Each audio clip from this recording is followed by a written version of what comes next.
Hi, I'm Tyler. Today, we're going to be reviewing the brand new Marvel Cinematic Universe movie Eternals, starring Angelina Jolie and a bunch of other random people who don't matter. I'm here with Austin, if you want to join into the frame. Twisted Flame, gaming YouTuber, come. Link in the description. If you like funny content and men kissing other men, do that. So yeah, we're here in Monroe, North Carolina, NCG Cinemas. Come dox us, and we'll let you know how it is. Cade's joining us shortly. Oh fuck, I was really hoping that was him. I thought it was. That's just like his car. Okay, bye. We're gonna eat some Mr. Tokyo first. That's what it looks like, I think. So, overall, I did not have any expectations for this film whatsoever. I thought the trailer was kind of mid-tier. I like the idea of Eternals. I've read up on them before. I was aware of what the Eternals were before the movie came out. And I was excited to see the Celestials. That was really it. I knew that the visuals had to be stunning for this movie to work, and they definitely were. Probably the best visuals out of any Marvel movie that I've seen to date. I'm not sure if the technology is advancing, but all these new movies coming out have such amazing visuals, especially in the theater. So go to the theater right now and watch the movie if you haven't already. Overall, the acting was great, I would say, except for maybe one of the characters that I'll get into in the spoiler review. And yeah, overall, I would give this, a solid C+ to B- score in relevance in relation to all the other Marvel movies, right? When I'm rating a Marvel movie, I'm putting, Endgame, Ragnarok, Civil War kind of up in the S tier, and then kind of going down from there, and at the bottom, like Dark World and Captain Marvel and Incredible Hulk type of stuff. So, C+ to B-, enjoyable film. It's way too long. Every scene, every shot was kind of held for a little bit too long, I would say. So it wasn't like necessarily some parts of the movie needed to be cut out. It just felt like the pacing was off, and that the entire movie was just like not quite a professional, not quite a half marathon runner, right? Like, you want your races to kind of run like a 5K, I guess, and they were kind of running like it was a 10K. Does that make sense? Not time-wise, but just like kind of pacing. So, overall, yeah, I enjoyed the movie. It was way better than I expected it to be. Please go see it. So let's jump into the spoiler review.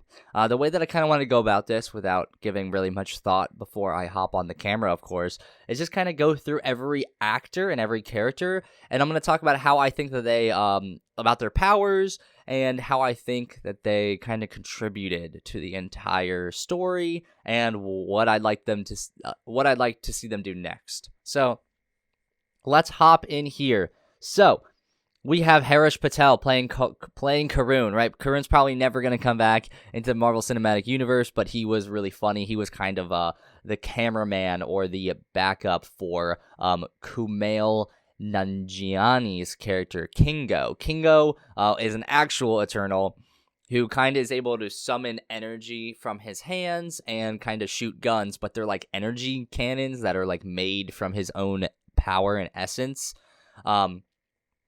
which is kind of interesting and cool. I liked him as a character. He was very funny, very goofy. He ends up being like a Bollywood star, which of course we saw in the trailer, so no surprise there. But his personality is very consistent through the movie, right? He's never really taking anything seriously. Of course, he has been a part of this Eternals family for 7,000 years, so he actually has emotions for the people there. So only when things get kind of dicey, or there's like an emotional moment, does he actually kind of serious up, but then he's immediately back to being funny. And I like that type of character to be in there, because like Iron Man, right, he is sometimes extremely serious, and then he kind of gets funny at random, very serious times, which kind of can feel off in those big Avengers moments. But in this squad, right, we kind of get all of the humor coming out of like two main characters, and I really liked that. So that's gonna be Kingo, who's the character that I just talked about, and then Phastos, who's Brian Tyree Henry's character, who is kind of like the engineer, the technology man. He helped the human race advance in technology faster than they might have been able to by themselves. And actually his character dynamic is really, really cool, but kind of misleading as well. So Phastos' character, he is trying to help the very, very early humans like advance to new technologies like motors and stuff. But of course, Ajak, who is like the leader of their group, of course, she doesn't allow him to do that. They need to do it, kind of by themselves. But then when they split up in around 1500 AD, he actually goes out and helps, and he feels responsible for the nuclear bombs in Hiroshima. And they say that he's given up on humanity so much. I think this is also the first openly gay character in the MCU. Not really a big deal. There's like one kiss, I think. Who cares? But that's important, I guess, for some reason. And then he just like takes no convincing at all to come help the Eternals again because he's a good guy. I really liked his powers, but I didn't really understand how at sometimes he was OP and then sometimes he wasn't. But I liked his character as well. And he wasn't really funny. He was more of like, it was funny because of who he was. Like he was never making a joke, but he was involved in a lot of funny scenarios, which I think you guys kind of understand how that can be a better character than even somebody who's making jokes. Speaking of kind of funny, right? We have like that funny duo. Let's move into the next two. So we have Gilgamesh and we have Thena. So Gilgamesh is inspired by Gilgamesh and Thena is inspired by Athena, of course, as well. So these are actually historical figures who shaped human history. So Gilgamesh is kind of just this super strong buff guy who can summon kind of like power hammers and stuff like that. Like he uses his fists a lot, and he's actually able to kind of counter Thena when she kind of goes crazy. Gilgamesh is kind of this down-to-earth guy. He's a little funny, but not really. And he's just kind of a brute, big, muscular dude. When Athena is like the warrior of Olympia, right? She's the longest living, and she has a corrupt brain, I guess. So they are trying to like hold her back and make sure that she doesn't kill all the other Eternals, because when she goes into this crazy mode, she tries to kill her friends. So, Gilgamesh, he kind of holds her back, which I like about that. I like about Gilgamesh and Thena, they're like kind of in love, but they're kind of best friends, right? They're not like married or anything like that or together. They're just kind of best friends forever, and they've been by their side the whole time. Spoilers, Gilgamesh ends up dying, and I really, really didn't like that. Gilgamesh was one of my favorite characters, but it shows that they're willing to make those hard decisions to advance the relationship between those individuals. Thena, played by Angelina Jolie, is a really good character. She starts off as like this super awesome warrior who's humble and she's wise, but over the years her brain is corrupting because she begins to remember her past lives, those being kind of manipulated by the Celestial that they're serving. Thena kind of goes into this blank, kind of not schizophrenic, but just psychotic mode where she just kind of like looks at you all like crazy and stuff like that. And it's funny, but you kind of feel bad for her because she has a corrupt brain, basically. I really liked her character. I don't think that they tried to overuse Angelina Jolie in this. I think they found like just that perfect fit where they could slide her in, make her important, and really give her some impact later in the film when she actually ends up killing one of the bad like demon guys. I don't even remember what they were called, to be honest. Moving forward, who are we missing? Ajak, the leader of the group, she ends up dying relatively early in the film, unfortunately. She's really cool. I don't really know what her powers were other than to lead. But I liked her, and she was really, really close with Richard Madden, who plays Ikaris. Ikaris is a great character, I think. He looks just way too much like Sebastian Stan. The entire movie, I was like, okay, Sebastian Stan, why is Sebastian Stan here? Oh, wait, no, it's actually Ikaris, who literally is Superman. They literally call him Superman in it. This is a Marvel movie. They call him Superman. I'm assuming because, like, the DC comics are real, in the Marvel universe. So like Superman exists, but I was like, what? I literally said this out loud. I said, what the F word? I don't know if I want to curse on this channel. Anyway, Icarus was awesome though. He's just kind of like this poster boy Henry Cavill like esque, super strong OP leader who ends up turning on the team, and he is kind of like the main villain after they are trying to stop the Celestial from destroying the Earth, and Icarus is trying to fulfill that prophecy essentially and fulfill his duties, but the rest of the team has become too attached to Earth to move on. So really liked Icarus, right? You can see a kind of there's some regularity, so I like everybody except for Sprite, unfortunately. I think that I don't know necessarily if the acting is bad. I liked Sprite in the first hour of the movie, and then she just kind of got annoying. Her lines were bad. The delivery of those lines were bad.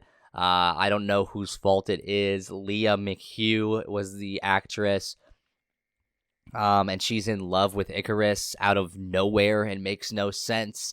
And she ends up like kind of being a bad guy, but not really, just because she was in love with Icarus.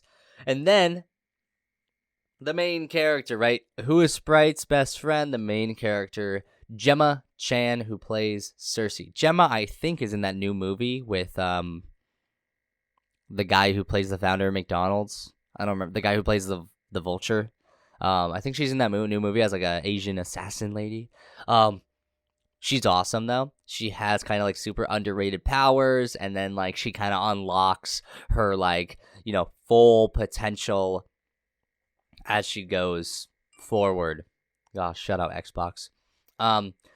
Yeah, she kind of unlocks her full potential as she moves forward, and she's kind of the main character. She's the one that brings the group together, speaks to the Celestial that they're serving, and makes this whole movie good. But I don't really understand why Sprite and Cersei become friends again at the end when Sprite literally stabs Cersei in the back. Like, literally stabs her in the back. But anyway, moving on, who else do we have? We have Makkari. I'm sorry that I left you off, Makkari. I don't really understand why Makkari was deaf. I don't really get it. She screamed at one point and sounded deaf, so I'm like how a deaf person would scream, I guess. And yeah, it was accurate, I guess. I've heard it before. I don't know. When I was little, I used to go to this eye doctor, eye, ear, nose, and throat, and there'd be deaf people in there. And I was just there for the eye doctor, but they were there for the ear and throat or whatever part. And I would always hear them like talking. But anyway, I really like Makkari. She was super cool, and she is best friends or kind of lovers with Druid. Where's Druid? Oh, Druig, not Druid. I didn't like Druig at all. It's probably my least favorite character behind Sprite. I don't really get it. He was kind of like evil, but he wasn't.